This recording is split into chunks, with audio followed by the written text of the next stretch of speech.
सभी को जय मसीह की। प्रभु यीशु मसीह के नाम से एलोहिम टीवी पर आप सबका स्वागत है। हमारा आज का वचन प्रोग्राम में आज का वचन है 2 तीमुथियुस 1 उसका 7 आयत। यहाँ पर परमेश्वर का वचन हमें कहता है, क्योंकि परमेश्वर ने हमें भय की नहीं पर सामर्थ और प्रेम और संयम की आत्मा दी है। हालेलुया। प्रियो, आज के इस संसार में डर नाम की बीमारी जो है वो फैल चुकी है। लोग रातों को सो नहीं पाते। किसी को भविष्य का डर है, किसी को असफलता से डर है, किसी को लोगों की राय पर कि लोग उनके बारे में क्या सोचते हैं और लोग उनके बारे में क्या बोलते हैं, इस चीज का डर है। और डर ने आज के इंसान को कैद कर लिया है। लेकिन आज परमेश्वर का वचन हमें ये हियाव देता है कि परमेश्वर ने हमें डर का आत्मा नहीं दिया। हालेलुया। तो ये डर आया कहां से? जब हम बाइबल की शुरुआत में उत्पत्ति में देखते हैं तो परमेश्वर ने जब आदम और हवा को बनाया, परमेश्वर ने जब सृष्टि की रचना की तो उस समय डर नहीं था। जब आदम और हवा ने पाप किया, परमेश्वर की आज्ञा को तोड़ा, तो उसके परिणाम स्वरूप, पाप के परिणाम स्वरूप डर आया। जब आदम और हवा ने पाप किया और वो परमेश्वर से छिप गए और पर प्रभु ने जब उन्हें पुकार कर कहा कि आदम तू कहाँ है, तो आदम कहता है कि परमेश्वर मैं तेरा शब्द बारी में सुनकर डर गया था, इसलिए मैं छिप गया। हालेलुया। तो पाप के परिणाम स्वरूप डर जो है वो आदम और हवा में आया और उनके द्वारा पूरी मनुष्य जाति में फैल गया। हालेलुया। और शैतान भी डर का इस्तेमाल करता है विश्वासियों को गिराने के लिए, क्योंकि उसे पता है कि अगर एक विश्वासी डर में जिएगा तो उसका विश्वास कमजोर पड़ जाएगा, उसकी प्रार्थना रुक जाएगी और उसका आत्मिक जीवन कमजोर पड़ जाएगा। बाइबल में जब हम देखते हैं तो गोलियत 40 दिन तक इजरायली सेना को ललकारता रहा। वो 40 दिन तक आगे आता और इजरायली सेना को ललकार कर बोलता था कि क्या तुम में से कोई एक भी पुरुष ऐसा नहीं जो मुझसे युद्ध कर सके, जो मुझसे लड़ सके। और वो उनका मजाक उड़ाता था, उनको ठट्ठों में उड़ाता था। लेकिन वो डील डोल में बहुत बड़ा था, उसका कद 9 फुट के करीब था और वो बड़ा वीर और बड़ा बलवान था। और इजराइल की जो सेना थी, यहाँ तक कि शाऊल जो राजा था, 40 दिन तक कोई भी उसको जवाब नहीं दे पाया। लिखा कि कोई भी आगे भी नहीं जाता था, कोई उसका सामना कर नहीं पा रहा था। सब लोग उससे डर रहे थे 40 दिन तक। लेकिन क्या हुआ, जब दाऊद वहां पर आया तो दाऊद ने कहा, ये कौन है जो जीवते परमेश्वर की सेना को ललकार रहा है? क्यों? डर के कारण इजरायली लोग 40 दिन तक उसकी बेइज्जती, गोलियत के द्वारा किए गए अपमान को सहते रहे, लेकिन कोई भी उससे लड़ने के लिए नहीं गया। लेकिन दाऊद अलग क्यों था? क्योंकि दाऊद गोलियत को नहीं देख रहा था, दाऊद परमेश्वर को देख रहा था। इसलिए उसने कहा कि वो परमेश्वर जिसने सिंह और भालू के पंजे से मुझे छुड़ाया है, वही परमेश्वर आज इस गोलियत को भी मेरे वश में कर देगा, इसको भी मुझसे हरवा देगा। तो दाऊद की जो नजर थी, दाऊद का जो विश्वास था, वो परमेश्वर पर था। हमारे अंदर डर कब आता है? डर तब आता है जब हम समस्या पर अपना ध्यान केंद्रित करते हैं और परमेश्वर पर नहीं। अगर पतरस के उदाहरण को हम देखें तो प्रभु यीशु मसीह पानी पर चल रहे थे, पतरस और अन्य चेले नाव में थे।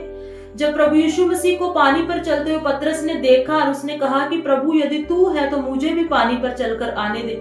प्रभु यीशु मसीह ने कहा कि आ, और पतरस पानी पर चलने लगा। सोचिए, एक इंसान पानी पर चल रहा है। जैसे ही पतरस ने आंधी को देखा, लिखा वो डर गया और डूबने लगा। हालेलुया। तो जब तक पतरस का ध्यान प्रभु यीशु मसीह की ओर था, जब तक वो प्रभु यीशु मसीह की ओर देख रहा था, तो वो पानी पर चल रहा था, कोई डर उसके अंदर नहीं था। लेकिन जैसे ही उसने आंधी को देखा, डर आ गया और वो डूबने लगा।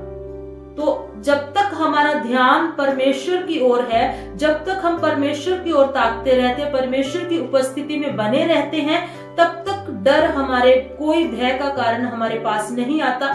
लेकिन जैसे ही हम अपना ध्यान परमेश्वर से हटाकर समस्याओं पर केंद्रित करते हैं तो डर हमारे अंदर आ जाता है। लेकिन ध्यान दीजिए, जब पतरस डूबने लगा तो प्रभु ने उसे डूबने नहीं दिया।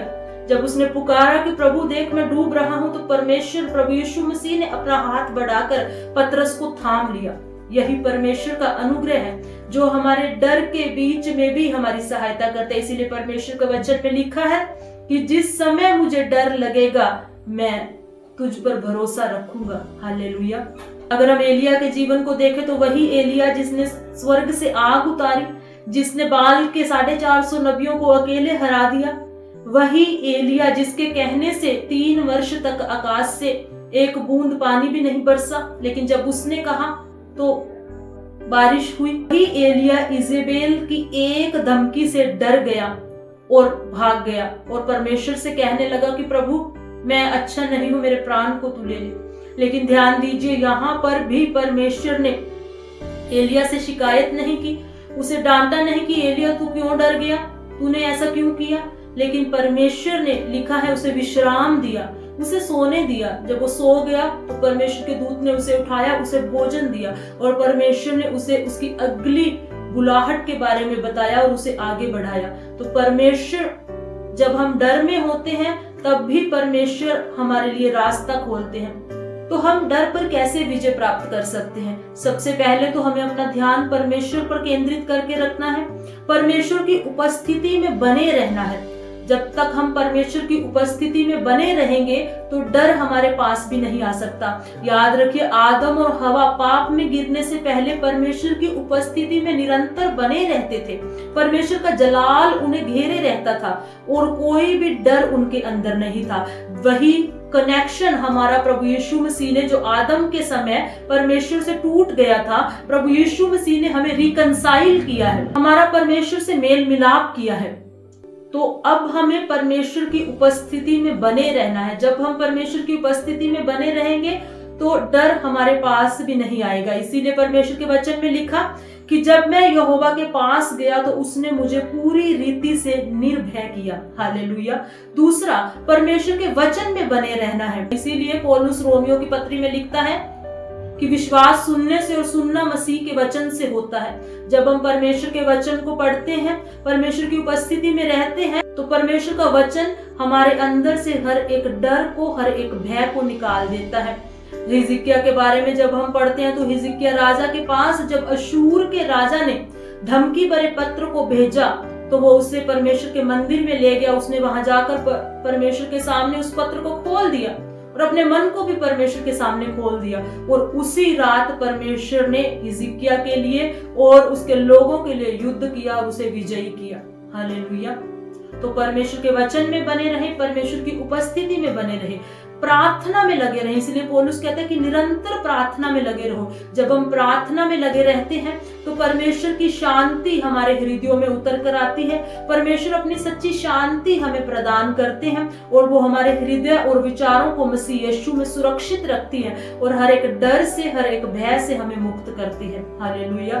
तो प्रियो, याद रखें कि परमेश्वर ने हमें डर और भय का आत्मा नहीं दिया, परमेश्वर ने हमें सामर्थ्य का आत्मा दिया है। हालेलुया। प्रभु यीशु मसीह के नाम से मेरी प्रार्थना है कि हर एक डर आपके जीवनों को छोड़े और आउट हो जाए। हालेलुया। आइए प्रार्थना करें। स्वर्गीय पिता, प्रभु यीशु मसीह के नाम से आपके पवित्र चरणों में आते और आपका धन्यवाद करते परमेश्वर आज के इस वचन के लिए खुदावन, जिसके द्वारा आप हमें ये हियाव देते हैं कि आपने हमें डर का आत्मा नहीं दिया।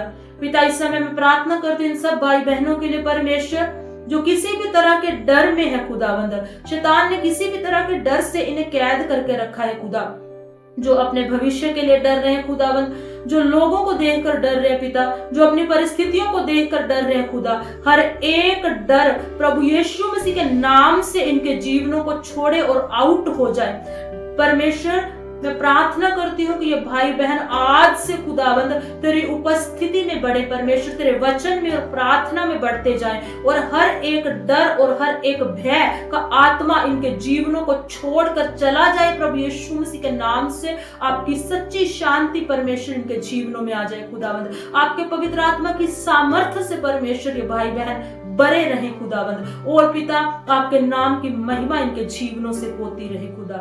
हमारे जीवनों को हम आपके हाथों में सौंपते हैं पिता, हमारे जीवनों के द्वारा अपने नाम की महिमा को करे पिता। धन्यवाद पिता, धन्यवाद पिता, धन्यवाद परमेश्वर, आपने हमारी प्रार्थना सुनी। प्रार्थना प्रभु यीशु मसीह के नाम से मांगते हैं, आमीन। गॉड ब्लेस यू और सबको जय मसीह की।